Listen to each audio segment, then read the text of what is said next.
Profesor Fajri langsung kerja di kantor Gubernur Sulsel. Dr. Indriati belanja di Galeri Sulsel. Penjabat, PJ, Gubernur Sulsel Profesor Fajri Jufri baru sehari berada di Makassar, Rabu, 8 Januari 2025. Meskipun begitu, dirinya sudah memiliki rencana kerja ke depan. Salah satunya adalah bertemu dengan Gubernur Sulsel terpilih Andi Sudirman Sulaiman, serta Bupati dan Wali Kota Sulsel.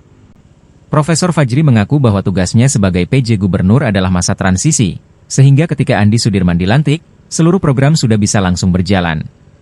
Saya sebagai PJ Gubernur berfungsi sebagai jembatan untuk Gubernur definitif, supaya saatnya nanti langsung berjalan. Tidak ada lagi hambatan, karena sudah dikondisikan dengan baik, kata Profesor Fajri Jufri. Saya akan koordinasi dengan Gubernur terpilih, termasuk para bupati, supaya semua kegiatan di Januari ini dapat berjalan sesuai harapan semua pihak, dilanjutnya. Profesor Fajri juga akan berdiskusi mengenai rencana pembangunan yang telah disusun oleh Andi Sudirman Sulaiman dan Fatmawati Rusdi. Dengan waktu menjabat sekitar 3 bulan, Profesor Fajri berusaha menjadi jembatan dalam penyelarasan program pemerintah saat ini dengan misi Andi Sudirman Sulaiman.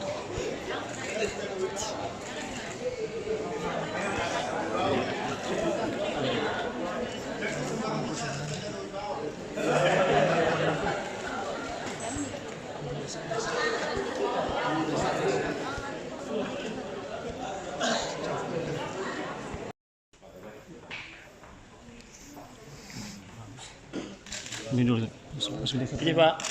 Ini. Download Tribun X sekarang. Menghadirkan lokal menjadi Indonesia.